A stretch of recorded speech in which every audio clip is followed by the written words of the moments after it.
நண்பர்களுக்கு வணக்கம். நான் கசாலி டிகோட்ஸ். அதாவது நம்ம வந்து இந்த ஈரான் நம்ம வந்து இதுக்கு முன்னாடி பேசும்போது ஈரானோட பயங்கரமான ஆயுதங்களை பற்றியெல்லாம் பேசிக்கிட்டு இருந்தோம். ஆனால் திடீர்னு அவங்க வந்து இஸ்ரேல் ப்ரீஎம்ப்டிவ் ஸ்ட்ரைக் நேற்று அடிக்கும்போது சட்டுப்புட்டுன்னு வந்து அந்த தலைவர் அதுக்கப்புறம் கிட்டத்தட்ட 40 தலைகளை வந்து போட்டு தள்ளியிருக்காங்க, முக்கியமான தலைகளை.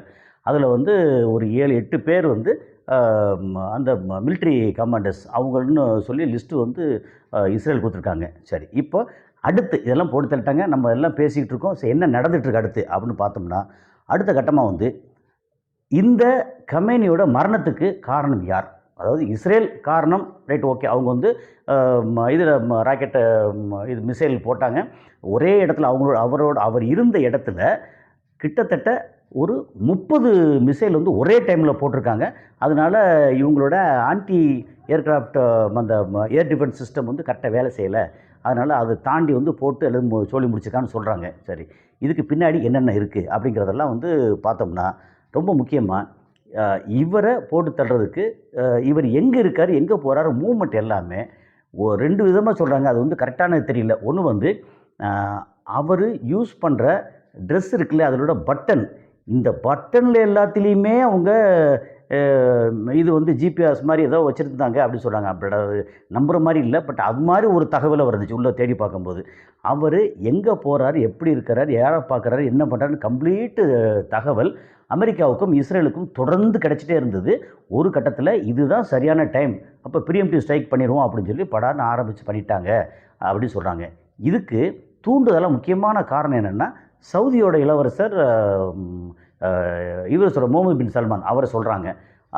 அவர் வந்து சரி, காரணம் இது வந்து ஷியா சன்னி பிரிவு அல்லது ஈரான் கை ஓங்கிச்சு அப்படின்னா சவுதியை வந்து அவங்க ஆக்குப்பை பண்ணிடுவாங்க. ஒருவேளை அமெரிக்க கை இறங்கி இஸ்ரேல் அந்த பக்கம் வந்து அழிவெல்லாம் ஆகி அதுக்கப்புறம் முடிஞ்சிச்சுன்னா சவுதியை ஈரான் கைப்பற்றிடுவாங்க அப்படின்னு ஒரு பயம் இருக்குது அப்படின்னு வேறு சொல்லியிருந்தாங்க. எது எப்படி இருந்தாலும் எம்பிஎஸ் வந்து ஒரு முக்கியமான காரணம் அப்படின்னு சொல்லி வந்து நிறைய தகவல் மாறி மாறி மாறி எக்கச்சக்கமாக வந்துக்கிட்டு இருக்குது. பட் எம்பிஎஸ் காரணம் என்னன்னு தெரியாது. ஆனால் அவர் அயத்துல்லா அலி கமேனி இப்போது அவர் உயிரோடு இல்லை அப்படிங்கிறது முடிஞ்சு போச்சு. இன்னும் வந்து சில இடங்கள் என்ன சொல்கிறாங்க, இல்லை அவர் வந்து ட்ரீட்மெண்ட்டில் இருக்கிறாரு அப்படின்னு வேறு சொல்கிறாங்க. ஸோ அது வந்து நம்புகிற மாதிரி இல்லை. அது வந்து ஒரு தகவல். சரி, இப்போ வந்து அடுத்த கட்டமாக இவர் இல்லை அப்படின்னு சொன்னோடனே அடுத்து வந்து யார் அவர் இடத்துக்கு வரப்போகிறா அப்படின்னா அவரோட 2வது மகன் முஸ்தபா கமேனி அப்படின்னு சொல்லியிருந்தாங்க. ஆனால் இப்போ இம்மிடியேட்டாக இந்த டிஃபெக்ட்னு சொல்லுவாங்க இல்லையா, அந்த இடைக்கால தலைவராக வந்திருக்கிற யாருன்னா அலிரேசா அராபி அப்படின்னு ஒருத்தர். அவர் என்ன சொல்கிறாங்கன்னா, இவரை விட அவர் வந்து அலி கமேனி வந்து கொஞ்சமாவது சாந்தமாக இருக்கக்கூடியவர், அலிரேசா அராபி வந்து இன்னும் பயங்கரமான ஆள் அப்படின்றாங்க. என்ன பயங்கரமாக இருந்தாலும் வந்து வெளியில் பேசுகிறது, இது சொல்கிற தகவல் எல்லாத்தையுமே பயங்கரம்தான். ஆனால் இவங்க ஈரான் வந்து இந்த மாதிரி இவங்களை 7 பேர் 8 பேர் வந்து ஃபோட்டோ போட்டு இவங்கள பூரா நாங்கள் எலிமினேட் பண்ண போகிறோம், அடிக்க போகிறோம் அப்படின்னு சொன்னாங்க. இதுக்கு முன்னாடி வந்து ஒரு காணொலியில் சொல்லியிருக்கோம், அடிக்க போகிறோன்னு இவங்கள எலிமினேட் பண்ண போகிறோம் அப்படின்னு சொல்லியிருக்காங்க. அதில் வந்து இஸ்ரேலோட நெத்தன்யாகுவாக இருக்கட்டும், ஐடிஎஃப் சீஃபாக இருக்கட்டும், ஏர் டிஃபென்ஸ் சீஃபாக இருக்கட்டும், எல்லாத்தையும் பண்ண போகிறோன்னு சொன்னாங்க. அவங்க ஒன்றும் சொல்லாமல் எல்லாத்தையும் அடிச்சுக்கிட்டு இருக்காங்க அப்படிங்கிறது அன்றைக்கே சொல்லிகிட்டு இருந்தோம். சரி, எனிவே, ஸோ இப்போ இவர் வந்து இன்னும் பயங்கர மோசமான தீவிரமான ஆள் அப்படின்றாங்க. ஏன்னா இவர் மிகப்பெரிய படிப்பாளி, அது போக வந்து தீவிர மதவாதி, அது இல்லாமல் ரிலீஜியஸ் இதில் வந்து ஏஐ டெக்னாலஜி நிறையா வந்து பயன்படுத்தணும்னு சொல்லி முனைப்பாக உள்ளவர் அப்படின்னு ரொம்ப பயங்கர அனுபவசாலி. அவர் சொன்னால் எல்லோரும் கேட்கக்கூடிய இடத்துல இருக்காங்க அப்படின்னு வேறு சொல்கிறாங்க. சரி, அவர் வந்து இப்போது அயத்துல்லா அலி கமேனி இடத்துக்கு அவர் வந்து டெம்பரரி இடைக்காலமாக வந்திருக்கிறார். ஒரு அவரே கண்டினியூ ஆகலாம் அல்லது இவரோட மகன் வந்து கமேனியோட மகன் முஸ்தபா கமேனி 2வது மகன் அவர் வந்து வரலாம், அது சொல்ல முடியாது. ஆனால் இன்றைக்கி அப்படி வந்திருக்காங்க. சரி, இப்போ வந்து என்னென்னா வந்த உடனே என்ன பண்ணிட்டாங்க, இப்போ அதுக்கு அடுத்ததில் வந்து ஐஆர்ஜிசி கமாண்டர்ஸ் பெரிய ஆட்கள் தலைகள் எல்லாம் போட்டு தள்ளிட்டாங்களா. இப்போது புதிய கமாண்டர் வந்து வந்திருக்கிறாரு. அந்த ஐஆர்ஜிசி கமாண்டர் யாருன்னா அகமது வாஹிதி அப்படின்னு சொல்லி. அவர் வந்தோடனே என்ன பண்ணிட்டார், ஓகே வெரி குட் அப்படின்னு சொல்லி நான் வந்து இந்த இடத்துக்கு வந்துட்டேனா அப்படின்னு சொல்லி வந்த உடனே அந்த ஸ்டேட் ஆஃப் ஹார்மஸில் 2 ஆயில் டேங்க் போட்டு தள்ளியிருக்காங்க. போட்டு எரிஞ்சிக்கிட்டு இருக்குது ஆயில் டேங்க். அப்போது ஸ்டேட் ஆஃப் ஹார்மஸை நேற்றுலேருந்து க்ளோஸ் பண்ணாங்க. அப்போது ஒரு நாளைக்கு வந்து கிட்டத்தட்ட 2,20,00,000 பேரல் குரூட் ஆயில் அதுக்கப்புறம் வந்து நேச்சுரல் கேஸ் இதெல்லாம் வந்து அந்த ரூட்டில் தான் வந்தாகணும். அதை நேற்று மூடினாங்க. அதை மூடக்கூடாதுன்னு சொல்லி அதுக்கப்புறம் 2 டேங்கர் இன்னைக்கு காலையில் ஒன்று, ஈவினிங்கில் ஒன்று, 2 ஆயில் டேங்கர் வந்து அப்படி வந்துக்கிட்டு இருக்கு. இன்னைக்கு காலையில் வந்ததே போட்டு தரலாங்க, அது பயங்கரமாக எரிஞ்சிட்டு இருக்கு. ஏன்னா ஆயில் டேங்கர்னால் வெறுமனே குண்டு போட்டால் அப்படி அது மட்டும் எரியாது, அங்கே இருக்கிற ஆயில் பூரா எரியுமே அது. அதுக்கப்புறம் ஈவினிங்கில் வந்து ஒரு ஆயில் டேங்கர், 2 டேங்கும் எரிஞ்சிக்கிட்டு இருக்குது. அதோட விஷுவல்லாம் பயங்கரமாக வந்துக்கிட்டு இருக்குது. ஸோ இதெல்லாம் எரிஞ்சு முடிக்க அங்கே இருக்கும்போது வேறு எந்த கப்பலும், அதாவது நீங்கள் வந்து கமர்ஷியல் கப்பல் எதுவுமே வந்து ஆயில் கொண்டு வரதாக இருக்கட்டும், நேச்சுரல் கேஸ் கொண்டு வரதாக இருக்கட்டும், அல்லது உணவுப் பொருள் மருந்து பொருளாக இருக்கட்டும், எதுவாக இருந்தாலும் கமர்ஷியல் கப்பல் எதுவுமே அந்த பக்கம் போக முடியாத அளவுக்கு இன்றைக்கி வந்து அடைச்சி கிடக்கு. அதை வந்து வெற்றிகரமாக செஞ்சு முடிச்சிருக்குது இவர் வாஹிதி அப்படின்னு சொல்லி அவருன்னு சொல்கிறாங்க. ஓகே. அதுக்கு போக வந்து இந்த 40 முக்கிய தலைகளில் பார்த்திங்கன்னா அதை இப்படி நினச்சி கூட பார்க்க முடியாது. வந்தாங்க, அதாவது வந்தான் சுட்டான் கிளம்பிட்டான், அந்த மாதிரி காலையில் நேற்று 8:30 மணிக்கு வந்தாங்க. 2 இடத்துல முக்கியமான இடத்துல பூரா டம்னு போட்டாங்க. போட்டு 40 தலைகளை அடித்து போட்டு போயிட்டாங்க. 3 மணி நேரத்துக்கு மேலே ஈரான் வந்து ரிட்டாலியேட் பண்ணாமல் நேற்று அமைதியாக இருந்தாங்க. ஓகே. ஆனால் அதுக்கப்புறம் ரிட்டாலியேட் பண்ண ஆரம்பித்தது பார்த்திங்கன்னா பயங்கரமாக பண்ணிகிட்டு இருக்காங்க. அது ரொம்ப முக்கியமாக எதை குறி வச்சுருக்காங்கன்னா துபாயை குறி வச்சுருக்காங்க. ஏன்னா அதை பற்றி ஏற்கனவே நேற்று ஒரு காலையில் சொன்னோம். துபாயில் பார்த்திங்கன்னா என்னென்ன இடத்துல தாக்குதல்னா புர்ஜ் கலீஃபா தாக்குதல்னா அதை வந்து எல்லாத்தையுமே இவங்க இடையில தடுத்துடுறாங்க. ஓகே. இன்டர்செப்ட் பண்ணால் அதில் விழக்கூடிய சின்ன டெப்ரிஸ் இருக்குல்ல, அதுவே அவ்வளோ பயங்கரமாக இருக்குது.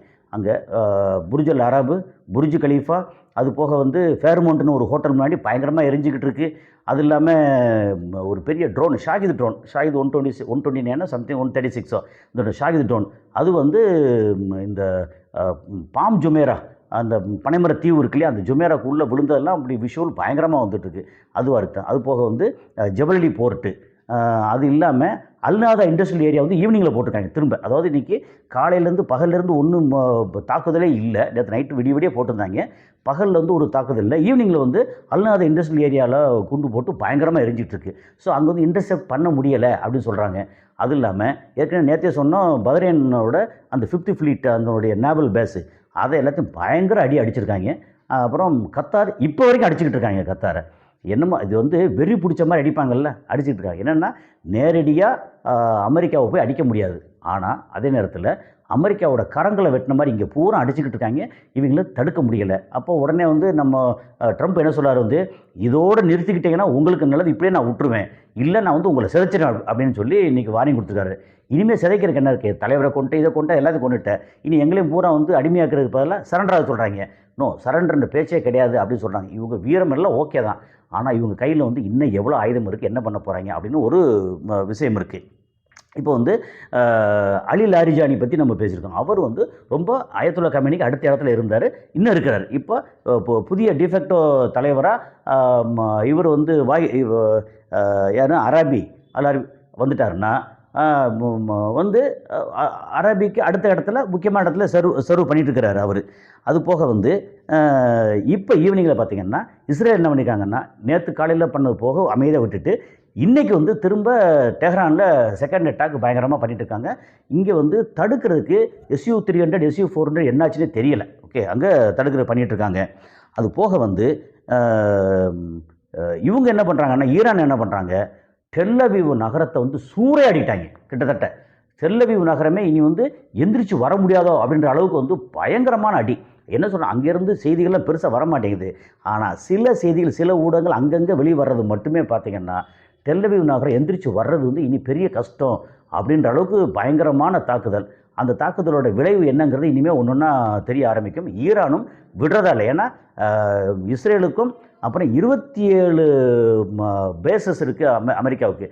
நம்பர் 1 பெரிய பேஸ் வந்து கத்தாரில், அதுக்கப்புறம் வந்து சவுதியில், இங்கெங்கெல்லாம் ஒரு 8 பேஸ் வந்து அடுத்த லெவலில், அதுக்கப்புறம் இன்னொரு 5 பேஸ் அதுக்கடுத்து கொஞ்சம் சிறுசா, இன்னும் கொஞ்சம் பேஸ் வந்து ரொம்ப சிறுசு, அப்படி 27 பேஸு. இவங்க வந்து ஒரு ஈரானை அடிக்கிறதுக்கு 27 பேஸு ப்ளஸ் வந்து இஸ்ரேல், அதுக்கப்புறம் வந்து கப்பலில் இருந்து எல்லாம் அடிக்கிறாங்களா.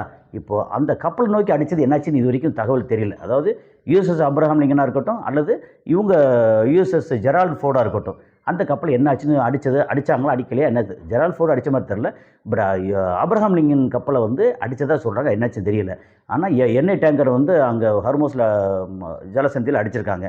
ஸோ இந்த மாதிரி இப்போ என்னென்னா அமெரிக்கா என்ன பண்ணாங்க, பெரிய தலையை வந்து போட்டு தள்ளியாச்சுன்னா, அடுத்து அவங்களுடைய சௌரியத்துக்கு ஏதாவது பண்ணலாம். அடுத்த கட்டத்தில வந்து அங்க ரேசா பஹ்லவின்னு சொல்லி பழைய மன்னரோட வாரிசு, கடைசி வாரிசு இருக்கார் இல்லையா? அவர கொண்டு வந்து ஒரு பொம்மை அரசா வச்சுட்டு, அவங்க இஷ்டத்துக்கு பண்ண நெனைச்சாங்க. ஆனா, இப்ப என்னன்னா, இதுக்கு முன்னாடி இருந்த அயத்தொலா அலி கமேனியே பரவாயில்லையே! அப்படின்ற அளவுக்கு இப்ப அடுத்த கட்டம் வந்திருக்காங்க. அவங்க கையில இன்னும் என்னென்ன ஆயுதம் இருக்கு, என்ன துறந்து என்ன பண்ண போறாங்கன்னு தெரியல. ஆனா, இப்போதைக்கு சண்டை நிக்கிற மாதிரி இல்ல. பயங்கரமா போய்க்கிட்டு இருக்கு. இனி அடுத்தடுத்து என்ன நடக்குது அப்படிங்கிறத நம்ம வந்து அடுத்தடுத்த காணொளியில குடுப்போம். நன்றி.